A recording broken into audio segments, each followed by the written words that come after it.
He's not a horseman. I did not make him a horseman for this. I didn't need to.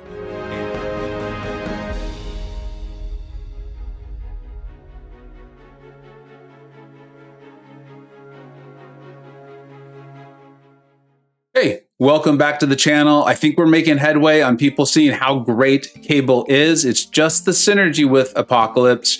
And we're gonna have a boss solo, a Abyss Thing boss solo with Cable with a pretty realistic questing team there for Abyss. But first, I'm gonna show you a Alliance War Tier 1 Thing boss solo by none other than a good friend of mine, Strands. He submitted some fights before. He is an excellent player, but he took Cable to rank 3 for last season. And let's enjoy this footage, all right? Let's talk about it as it's going on. Strands was nice enough to edit quite a bit of it out. He's letting us know this is Tier 1, R3 Cable versus R3 Thing. You see the big boost. That is very, very normal for any boss fight or any tough Tier 1 fight. He was an SSX1 at the time, a perennial Masters Tier Alliance. He has made Cable a Horseman, which why wouldn't you? It's the last fight on the map. There's nothing to save that ability for. And then he did use the White Magneto pre-fight, which is going to add, I think, a little bit of attack. Obviously, he's not going to be able to stun Cable. I have seen this fight. It's impressive. There's a couple of things I really want to point out here, though. One is, of course, how few hits this is going to take. But also, Strands is a really smart thing here, and I don't think it's going to be present, or I know it's not going to be present in my Abyss solo. You're seeing he's really interrupting things heavy in the middle of that animation. That's doing a great job of making sure Thing does not get Strands pinned up against his side of the map. But look at this. Strands is 12 hits into this fight, and Thing is already at 56% health. And once those degenerations are down, I'm sure it's going to go even lower. Strands also does have to keep in mind the rock stacks, right? You can't just get rid of them. But that's something that any boss solo against Thing is going to have to do. Strands does an excellent job too of utilizing this power gain. I believe he's going to let himself get to 3 bars of power as a way of helping to get himself out of the corner. This fight is never, ever, ever in doubt. Cable's doing what he's supposed to do, 24 hits in, and Thing is already at 26% health. There's that heavy interrupt I'm talking about. Strands did a great job of that, something I could learn a little bit from. There's the Horseman ability coming in to help out, right? Hey, that's part of the game. That's how great Apocalypse is. Apocalypse helps clear the map, gets you there, turns you into Horseman, and that's what that's all about. And then, like I said, Strands does a good job here of using the SP3 to get him out of trouble. He knew he had an indestructible boost on, so, you know, you take some hits, it is what it is. That's why you use those boosts. And Thing boss down, Tier 1, Master Tier Alliance. Thing boss down. Looks like it's going to be 2 minutes. This last little 1% is taking some time here. In under 2 minutes, let's take a look at the total hit counter. 40 hits. 40 hits. Incredible. Awesome. Thank you, Strand, so much for submitting that, man. That was incredible. I love seeing it. I hope I get a shot at one of those. I don't know if I will. We got some pretty good boss killers in my BG, but it was great to see what could be done and what could happen. And then keep that in mind, folks. You'd be using Apocalypse and Cable to help clear the map. These are really awesome champions. Like, they get brought to war anyway. I'll help tabulate that as the war season goes on. Can't wait for it to start in a day or two. And then for those of you who did not know, I soloed. It was a world record for like almost 24 full hours for the fastest solo of Omega Red in Abyss. I'll go ahead and link that if you want to check that out. It'd be cool, and it'll be linked at the end of the video as well. But here we go. So I have a very realistic team there. I am actually even starting to consider maybe doing this maybe in the next off season, because we're about to enter the war season. But we've got the White Mags pre-fight there. I think I am using a 30% boost. I don't recall specifically, but that would be it. And then using that instead of an attack boost. So again, very realistic levels here. We are using suicides. And notice, this is the thing I really want you to notice here. He's not a horseman. I did not make him a horseman for this. I didn't need to. And, you know, if you bring along Apocalypse, or for folks who've gotten Strife already, I know he's even coming out in the future, Apocalypse, I think, becomes very realistic for Abyss. And then, of course, Strife himself does too. And you're wanting to bring Cable along. So this is very realistic. This is going to turn into a solo. It's going to get a little dicey at the end, a little exciting, right? But that makes it fun, add a little drama.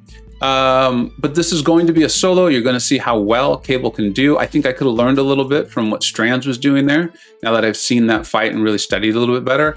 As far as like interrupting thing a little earlier in his heavy, I have the spacing down for when it's finished. But in a fight where you really want to keep thing on his side of the map and you're worrying about those rock stacks, I think it would be a smart decision there. And then we took along Warlock, who could be utilized for the Havoc fight, as we know. And then Human Torch, who is invaluable in Abyss and really pretty much all content. So this is a very realistic team. It's a very realistic team. No one needed to be killed off in order to get these solos. And then it was not the same run. I don't ever want to mislead. It was a different run, but you can solo Thing Boss, the exact same team I took in to solo Thing again, and then move on to the Omega Red fight, which you saw, and like I said, it was already kind of suggested there, I believe, in the corner, and then will be linked at the end of the fight. I'm going to take a few more seconds here to talk about Cable and how great he is. The thing I'm really trying to get across is I think Cable plus Apocalypse, I haven't come up with the perfect analogy, but I don't feel crazy in saying I think it's just as good as Omega Red plus Sabretooth. As far as a pairing goes, I think Cable and Omega Red are different champions, so it doesn't really matter who's better. However, damage output is very similar. In fact, if anything, I think Cable's might be higher. And then Cable's got some utility that Omega Red doesn't, and Omega Red has some utility that Cable obviously doesn't. But here's where I think this team gets even more exciting, is Apocalypse is incredible.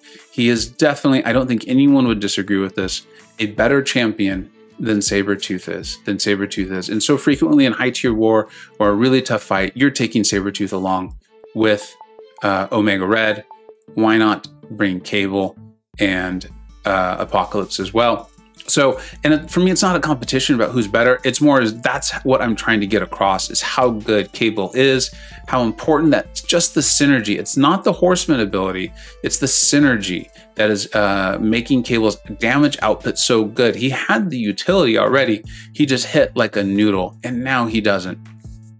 So let's keep that all in mind. I'm going to get out at least 2 more videos on Cable. One will be a very cool damage comparison, which I know opened my own eyes, and I believe will open yours maybe a little bit more. Or maybe you're like, dude, they're already open, but this is cool. I'm enjoying this. Let me know in the comments, actually, too. I know it's been a lot of Cable lately. And then we'll get one more out where I'll just do a full review. So it can just be a full review. Anyone asks me about Cable, I'll be like, look, here's the strengths, here's the weaknesses, here's the like, something to be aware of. I don't know if it's good or it's bad, but it's something that will come up in a fight in order for you to figure out what you're going to use him for. It's going to be a solo. Heal him up a little bit at the end. Don't want to ruin the drama. There's a little drama. And then just go right in and solo Omega Red. So he's awesome. He's incredible. I hope you're enjoying. Let me know. Thank you so much for watching, and take care.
I hope you either learned something, were entertained, or even better, a little bit of both. Don't forget to like, subscribe, and follow on Twitter at Vega Gaming 583. Thanks so much for watching. Take care.